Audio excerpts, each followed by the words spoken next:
Good morning on this first Sunday of the decade, January 5th, and welcome to the Georgia Gang. Congressman John Lewis shocked the nation with the announcement that he is battling stage 4 pancreatic cancer. Georgia's newest U.S. Senator is getting ready to be sworn in tomorrow, and it's official. Hartsfield-Jackson International is smoke-free. Theron, Phil, and Janelle are all here. The debate and discussion begin right now. From the Fox 5 studios, the Georgia Gang starts now.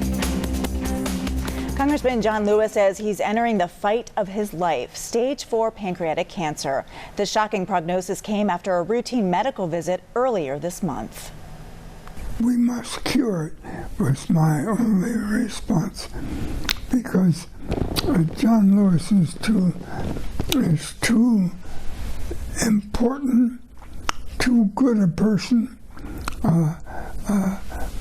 to lose just because of a disease. Fellow civil rights leader C.T. Vivian said he wasn't surprised to hear the determination in Congressman John Lewis's statement that he is ready to fight stage 4 pancreatic cancer.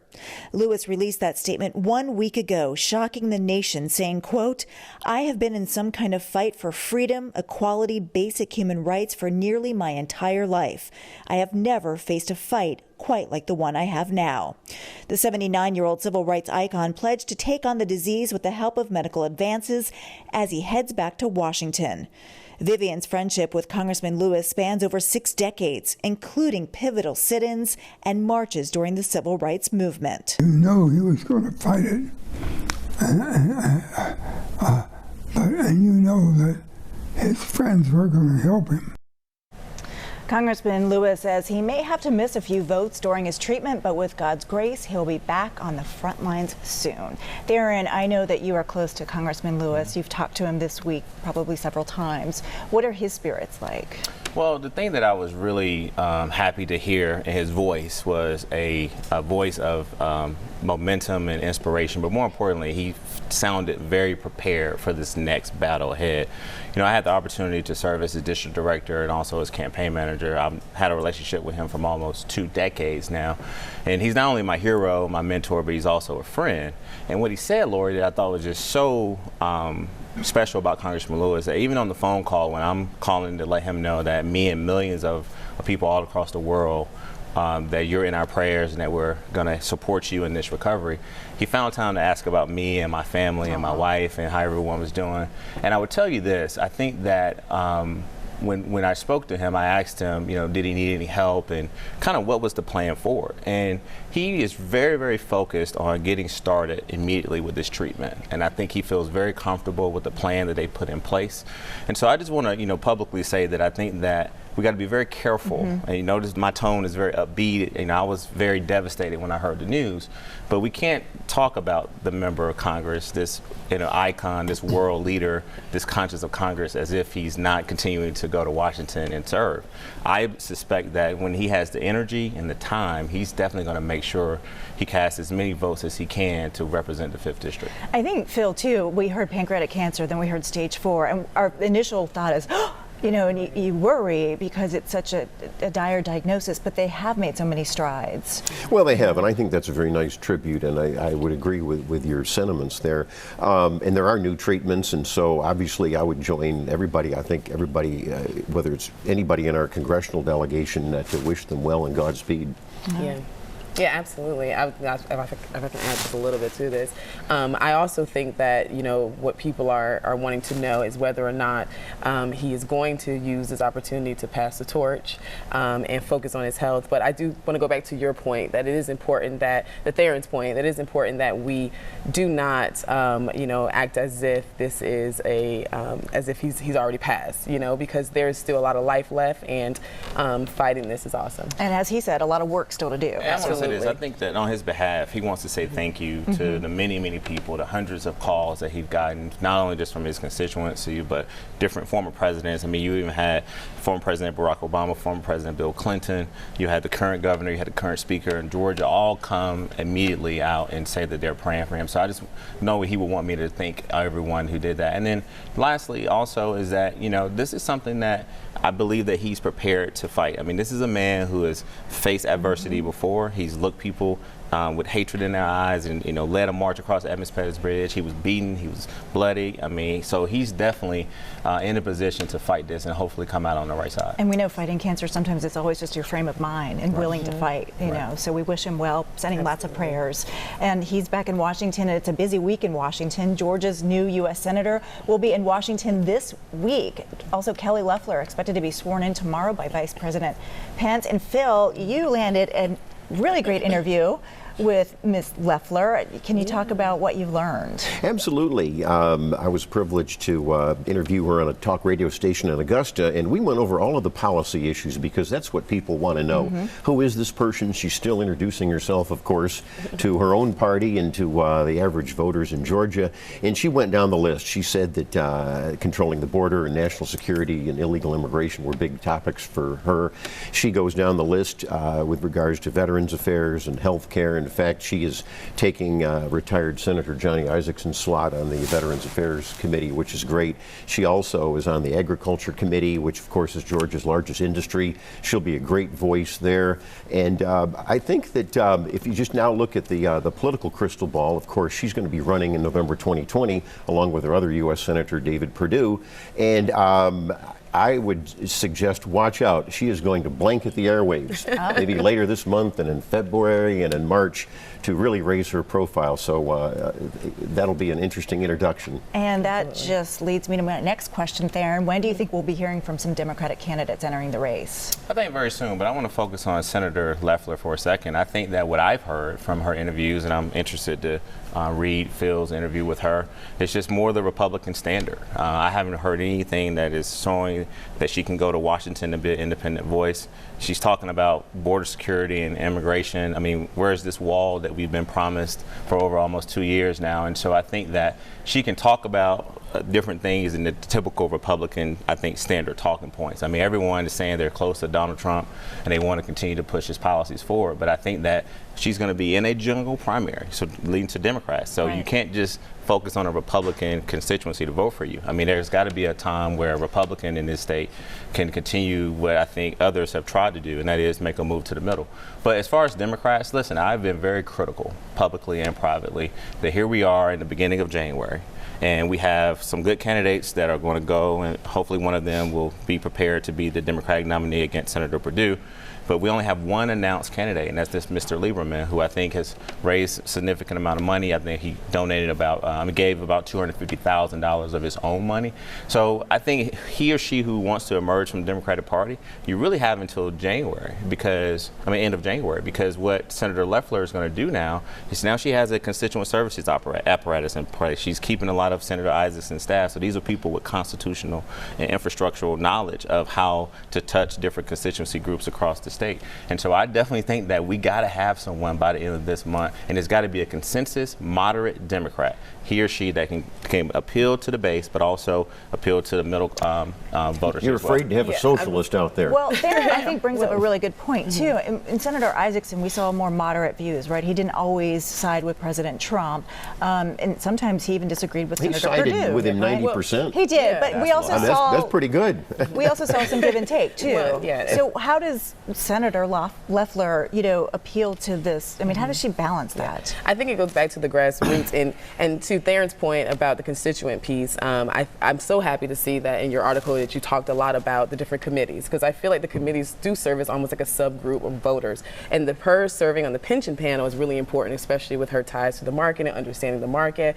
And I'm happy to see that Theron's interested in the border wall. I'm just waiting for it to be built. The Democrats voted for money for the wall in December. We've been promised this wall, and then the wall that was built apparently had some structural damage done to it. It was not even built in a way that it can. I think she has time. I think she has a lot of time to go into all of that. I think right now her focusing on the grassroots is everything. But let me say this: I want to give her a chance. Okay, yeah, I want to give her a chance. I've been kind of critical, but I've been fair about her. But listen, now she's the senator, and so if the shoe was on the other foot, and if she was a Democrat, Republicans will be lining up to criticize that person. So we're gonna give her a chance. All right, that sounds good. Well, coming up, the 2020 legislative session is just around the corner. Lawmakers have some tough decisions ahead.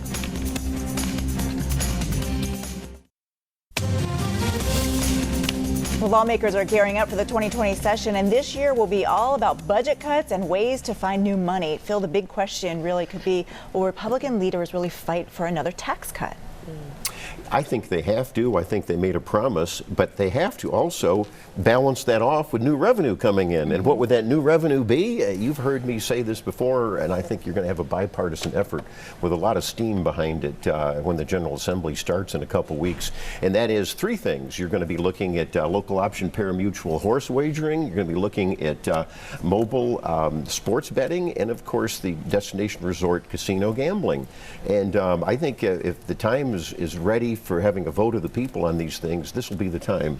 Theron, let me ask you, the state income tax went from 6% to 5.75, and now they're looking at maybe 5.5%. Do Georgians feel enough of that tax cut in order to gain another one, I guess, is what I'm trying to And ask. that's a great point, Lori. So let's just talk about what happened. So President Trump introduced this Trump tax cut, the federal tax cut, right? And we know that it benefited the wealthiest of Americans. And so what you're saying is, yes, while the economy is sort of headed in the right direction, it's growing, we shouldn't phrase it as sort of an entitlement, right? We like to, we've heard from a lot of Republicans say, oh, look at African-American employment. Well, it's not an entitlement, it's an economic imperative. So let's talk about what happened with Georgia. What I think was very premature is that there was an anticipated windfall that we thought that as a state we were going to get from this Trump tax cut, that we see it is not working for middle class and low wage workers in Georgia. And so what the state government has got to do now, since they didn't get that windfall that was expected, so now they got to look at alternative means of income and revenue. And so I agree with Phil. I think that sports betting and others are going to be one income, but we still have this problem. And I put up a statistic. In the second proposed phase of the tax cut, the median income the people in Georgia make, basically based on the median income, we only get about $42 per year more. But people who make over $500,000 in Georgia are slated to probably get $2,800 from this tax cut. So there's just a huge gap there. Well, you're forgetting the middle class is benefiting, but there's another factor there. The middle class is not benefiting. Well, I disagree with you. We could argue that all day, and I can get my own set of statistics. But I think you might agree that we've got to look at the tax breaks for these selected industries. And I'm glad to see that Senator John Albers, he had legislation last year that got vetoed. It's been repaired and ready to go. I think the governor likes this, but we can't continue to give tax breaks to Delta Airlines and other people that are highly profitable companies. That's crony capitalism, and I think both the left and the right ought to be against that. But to that point, though, now they're maybe taking a look at the film tax, the film tax credits, which can be sold. Yeah. This is kind of another holy grail, right, in Georgia, because it's created so many jobs. Would that be safe for Republicans to even look at? Yeah, I think at this point we have to look at everything. And this actually, to me, justifies Governor Kemp calling for the budget cuts, because, this is the time when you want to prepare is when it looks like things are stabilized, but you may see that they're going into a different direction. When it comes to the revenue, we have to look at the gig community. Like I always joke about being the mature millennial, but when I graduated from college, we graduated in the recession, so there's a lot of individuals who are making money based on small gigs. And then I also want to say that when it comes to the taxes, that the film especially, there's a discussion that took place during Governor Deal's administration as to whether or not, yes, the tax break is good for the film industry, but how is it vying with the actual state revenue? Are you utilizing the businesses surrounding these movies that are being filmed that will bring revenue into the state? So I think everything needs to be looked at. Phil, let's go back to that state income tax cut, because I really want to get your opinion on this. Wouldn't Republican lawmakers be safe in their districts, because they can go back and say, look, we got the heartbeat law passed. That was a big conservative move. Do they have to really campaign on another tax cut? They don't have to. It would be nice if they did. I still want them to completely unveil their health care proposals. The governor did a great thing with these two waivers from the federal government to try to get more people, especially low-income people, insurance. I think there's a good story for the Republicans to tell. That would be a nice piece of the story. But I think that's why we're talking about the budget. It's all about priorities. But the thing also is that two things. One, we already know that the state government right now is already operating with a very lean budget. There are vacancies. There are people who are still in interim positions because they have been able to fill positions like at the director level, and even some of these folks who have moved up to director levels don't even have the staff that below them to actually help them do their jobs. And the other thing I want to say about this tax cut, all it is to me, Lori, is just a redistribution of wealth that you're taking from poor people when you're giving it to rich people. And that's basically what it is. Because at the end of the day, I want to repeat what I said. The Trump tax cut was what a lot of states thought was going to be this windfall, that they were going to basically be able to make budget projections because it was going to bring so much money to the state. And we see now in 2020 that it did not have the effect that Republicans who voted for it thought it was going to have. So you want higher taxes? No, I don't want higher taxes, Phil. Your party traditionally has been for higher taxes. I'm just telling you that I think that we got to look at it and we got to figure out ways that tax cuts just can't be the option. I'm calling for more of a call from the Republican Party and Democrats to have more jobs that are appealing to the middle class to deal with the livable wage issue that we have here, and not ignore that we have wage stagnation. We have the best jobs picture ever, and I think we're growing, and I agree that we've got to look at priorities, but these are phased-in tax cuts, by the way. Yeah, and then I feel as though you do have to also look at, when we talk about the different low-income, middle class, you have to look at the use of taxes as well, the amenities and the resources and those that are benefiting from what these taxes pay for. So I think there is a connection in many different ways. Well, lots of discussion still to come on that. Coming up, one lawmaker proposes a law regarding transgender youth competing in single-gender sports. We'll discuss.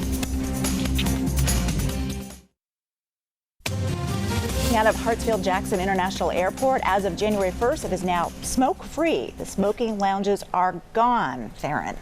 Yeah, good move. I definitely am going to miss seeing the people in those lounges who I think chose to smoke and wanted to have a break maybe between their flights. But the one thing I'm proud of, I want to give General Manager John Selding and also Paul Brown, who's an assistant general manager out there as well. They did a really good job of not only communicating to the public, but they let the people at the world's busiest, most efficient airport to say, hey, come January 1st or 2nd, you're not going to be able to smoke in the airport anymore. I mean, they did a good job of bringing in the public, talking to the media. There was a lot of meetings that were held, and so definitely think that it was the right move, and I want to compliment them for being transparent and communicating with the public about it. Both of you are chuckling over well, there, I'm and I don't laughing. know why. I can just picture, and I'm like Theron, I always like, it's like a zoo. You look in and look at these people through a window, and it's a sad story. I don't smoke, I don't care. Although these people now will be forced to go out, I guess, under the super expensive. That's kind of the real issue, right? Well, the going super expensive outside of canopy, I guess they can stand under that. So you're saying that these people are in the zoo, are you referring to them as wild animals and they're smoking? You can take that any way you want. Oh, here comes Facebook. I know, right? All right, well, we'll move on. Also this week, a major loss for the Fair Fight Action Committee, headed up by Stacey Abrams. A federal judge denied a push to restore about 100,000 Georgia voters who were removed from the rolls because they haven't voted in elections for more than 8 years. Janelle, they were given warnings by mail. Yeah, absolutely. So let's be clear. I don't understand why we continue to make it seem like purging voters from the voter list that are not supposed to be on the list any longer is a partisan issue. I mean, it's not like these people can go and vote for Republicans even though they can't vote at all. So I think that this whole idea of kind of putting the finger and making this such an issue is just another plot. I feel like, I mean, in order for Stacey Abrams to continue to use this as a platform, she has to keep it alive, and so does the Democratic Party. So I think that we have to kind of move past this. I mean, if you haven't voted, if you have ample opportunity to clear it up and say that you are going to vote, then you should take that, and if you don't, you're purged. It's that simple. Yeah, my response to that is this, and I think that the 98,000 voters are people who have not voted, I think, 8 years or more. And so we know it happens on the Republican side, the Democratic side. Like if you have someone like former President Barack Obama who, likes up the nation and, has a hope to change message and bring people that haven't voted in 10 years back out, a lot of those folks maybe haven't come back out. But the thing I don't want our viewers to miss is that was what federal Judge Steve Jones said, which is the next legal phase, which is there's got to be a better interpretation on how the state court interprets the state law that basically says that these 98,000 people should be purged. And so what I think is going to happen next legally is that he gave the window of opportunity to a lot of these folks that believe that what the Secretary of State is doing is not, lawful. is to now make your case for better interpretation of the state law with the state Supreme Court. Right, the Georgia Supreme Court. I would say this, okay, though. real quickly. Yeah, I would say that we have got to push back. Everybody of goodwill should push back on Stacey Abrams promoting this myth. There's organized voter suppression and that Governor Brian Kemp somehow stole the election. She's running around the country saying that. It ought to be condemned by everybody. You ought to condemn that. I don't think that she. Don't know. I read the quotes. I watch think, national news. I think to be fair to Stacey Abrams is that it has been a shift. Yes, when she first was defeated, it was all about the voter suppression, irregularities, voter problems that we have. I've seen a shift now to making sure that she works within the laws in these states. She's still talking about suppression.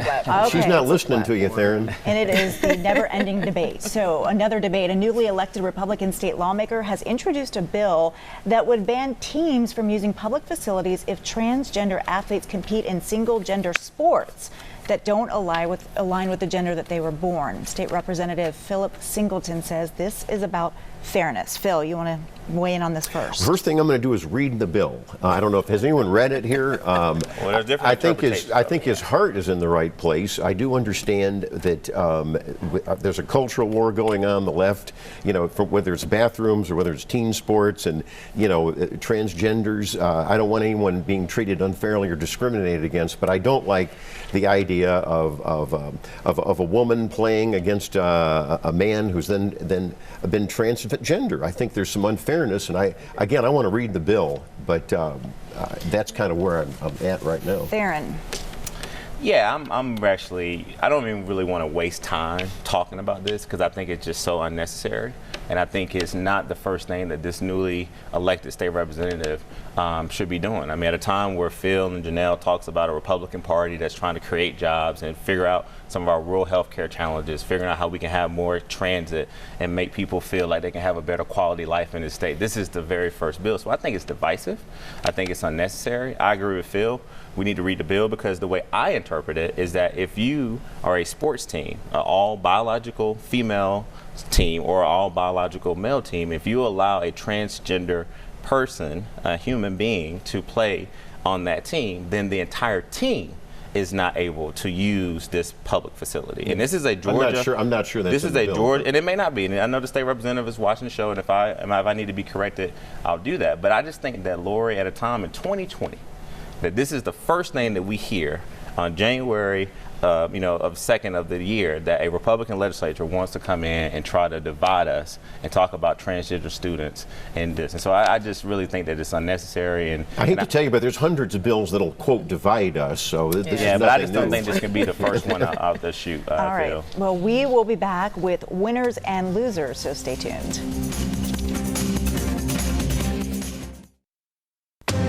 Time now for the week's winners and losers.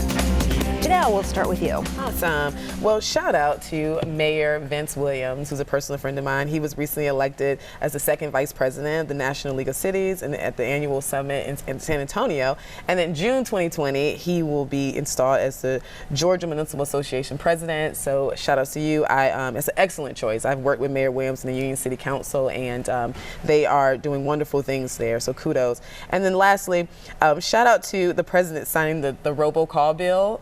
The crackdown on these scammer calls. I mean, if I get another phone call about my car's warranty, I'm going to scream. I think we can all agree on that. Yeah, so thank you for that. I apparently have student loans those that are my I still winners. have to pay off. Oh my goodness. So those are my winners. Well, I've got several winners. Representative Richard Smith, he's a Republican from Columbus. He was named as the House Rules Committee chairman. Of course, that's one of the most important committees, if those of us who follow legislation. The gatekeeper. He is the gatekeeper. Yes, that's a great description. And so he's a winner. I also want to make a winner. We lost a giant, not just in Georgia and Atlanta, but around the country and even internationally. James Shepard, we lost him at age 68. He was the impetus for the world famous Shepard Center located in Atlanta. They've done amazing work. He had a spinal injury. His parents realized that there was no way they could get proper treatment, so they went out, they raised money, and you've got the Shepard Center in Atlanta. It's an incredible story of inspiration. And they've expanded to multiple sclerosis. I could go on and on. And then my last winner, of course, is our new Senator Kelly Loeffler, and I think everyone, regardless of politics, ought to wish her well. Yes, Theron. All right, my winner, and a little bit on the sad news, is Reverend Albert E. Love, who passed away. I had an opportunity to attend the funeral, and this is someone, Lori, who was very behind the scenes, but he was the national administrator for the SCLC. He was one of the founding members of the Concerned Black Clergy in Atlanta. He led the campaign for recently elected Fulton County Commissioner Joe Carnes. He was credited for changing a lot of young people's lives in this city, in this town, in this region, for encouraging them to go to college. And so, and he doesn't get the credit he deserves. I want to definitely give a tribute to him. And if Alexis was still here, and I know she's watching, she would talk about their close relationship. So I definitely want to make him a winner. And then my last winner is going to, of course, be Mayor Keisha Lance Bottoms, Georgian of the Year. So Georgia Trend Magazine, which is a magazine that I know Phil and Janelle reads pretty frequently, thought that this amazing woman and this mayor is a Georgian of the Year. So I hope a lot of state senators and state representatives, particularly State Senator Burke Jones, will pick up a copy and take it to the well and talk about it on the first day of session. All right. Well, my winners, Congressman John Lewis, of course, our thoughts and prayers are going out to him as he battles cancer. And then Gwinnett Senior Magistrate Judge Emily Powell, who died after she was hit by a truck while she was crossing the street. She was well respected in the legal community, so our thoughts and prayers are with her family. And also George Franco, Fox 5 reporter, who is leaving the station and pursuing his auctioneer business. So that'll be fun to watch. Congratulations to him. Thank you, everybody, and we will see you next week. The opinions expressed in this broadcast are those of the panelists appearing in this program